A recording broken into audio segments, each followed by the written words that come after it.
Resistance of 0.2 molar solution of an electrolyte is 50 ओम। देखिए guys, एक 0.2 molar solution है electrolyte का, उसका जो रेजिस्टेंस है वो 50 ओम दिया हुआ है। The specific conductance of the solution is 1.4 siemens पर मीटर। सो स्पेसिफिक कंडक्टेंस के या कप्पा जो भी लिखते हैं आप 1.4 दी हुई है। Resistance of same solution of same electrolyte is 280 ohm. The molar conductivity of 0.1 molar solution of electrolyte in Siemens meter square per mole is.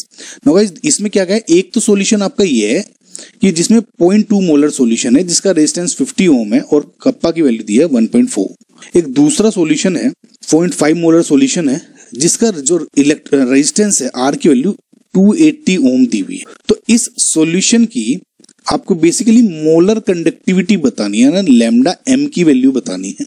अब कैसे करेंगे, देखिए गाइस, सबसे पहले क्योंकि मुझे लैम्डा एम है मोलर कंडक्टिविटी निकालनी है तो मुझे फॉर्मूला देखता हूं और उसमें चेक करने की कोशिश करता हूं मेरे पास क्या है और क्या नहीं है। राइट नाउ लैम्डा एम, देखिए ये दो कंडीशन हो गई, केस 1 एंड केस 2, इसको आप बॉक्स में डाल दें फिलहाल। अब लैम्डा एम अगर मैं इस केस में देख रहा हूं यानी मोलर कंडक्टिविटी का फॉर्मूला क्या होगा, specific conductance divided by molarity into 1000। Now इसमें गाइस बेसिकली क्या है, ये केस 2 है और ये केस 1 है। अब मैं अच्छा ऐसे लिख देता हूँ R1 K1 R2 K2 ऐसे लिख देता हूँ, है ना, तो ज्यादा अच्छा रहेगा। तो मुझे ये K2 की वैल्यू K2 अपॉन M2 है, ये M2 है और ये M1 है, ऐसे ज्यादा सही रहेगा। ठीक है गाइस, नाउ लैम्डा एम वो क्या हो जाएगा, K2 अपॉन M2 तो 1000 फॉर्मूला लग जाएगा।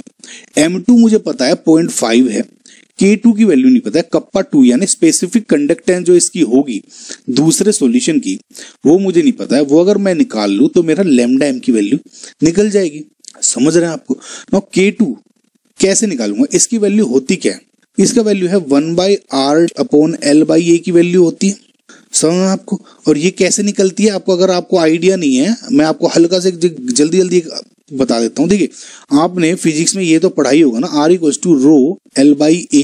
R क्या है रेजिस्टेंस, रो क्या है स्पेसिफिक रेजिस्टेंस, सो ये वैल्यू है। साथ ही साथ रो की वैल्यू क्या होती है 1/K या 1/कप्पा, यानी specific resistance is equal to 1/ specific conductance.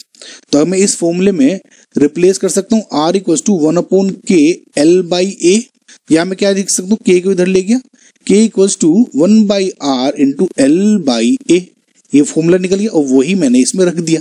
समझ ना आपको, तो कंफ्यूजन होने की जरूरत नहीं है। फिजिक्स में ज्यादातर हमारा ये लग जाता है, इसमें कंडक्टेंस पढ़ते हैं तो इसमें ये ज्यादातर हम यूज करते हैं, तो कभी आप भूल भी गए कि तो ये तो याद रह गई, तो ऐसे आप निकाल सकते हैं। राइट गाइस, सो ये वैल्यू मुझे निकल गई। अब क्या होगा, देखिए L/A की वैल्यू जो है वो कांस्टेंट रहेगी दोनों के लिए, क्योंकि जो सॉल्यूशन है उसका एरिया और लेंथ है वो दी हुई नहीं है, वो फिक्स रहेगी। अब क्या है, K2 की वैल्यू इससे निकाल लूंगा 1/R डैश। ठीक है, अब देखिए 1/ इसके लिए 1/R डैश यानी R2 सॉरी क्या दिया हुआ है 280, 1/280 इंटू L/A। अब L/A कैसे निकलेगा, इससे, इसके थ्रू अब मैं निकालता हूं। देखिए K1 की वैल्यू क्या होगी 1/R1 इंटू L/A। K1 की वैल्यू क्या है 1.4 इक्वल टू 1/R1 की वैल्यू क्या है 50 L/A। तो L/A की वैल्यू इससे आ गई 1.4 इंटू 50। इस वैल्यू को इसमें पुट करते हैं तो क्या हो गई, इक्वल्स टू 1/80 इंटू 1.4 इंटू 50 की वैल्यू आ गई आपकी। तो इससे जो K2 की वैल्यू आपकी कैलकुलेट करके आएगी वो आएगी 1/4। समझा, ये K2 आ गया 1/4, 1/4 आ गया तो इसको इसमें पुट कर दे, आंसर आ जाएगा आपका। तो आई होप आपको समझ में आएगा, ये हटा देता हूं। आई होप आप नोट कर ही रहे होंगे, समझ रहे होंगे आप एटलीस्ट। लैम्डा एम क्या हो जाएगा 1/4 डिवाइडेड बाई M2 क्या है 0.5 मल्टीप्लाई बाई 1000। समझ में आपको। और ये सोल्व करेंगे तो ये हो जाएगा 1/2000। इसको और थोड़ा सा आसानी से निकालेंगे इसके अकॉर्डिंग, तो लैम्डा एम की वैल्यू क्या आ जाएगी 5 इंटू 10⁻⁴।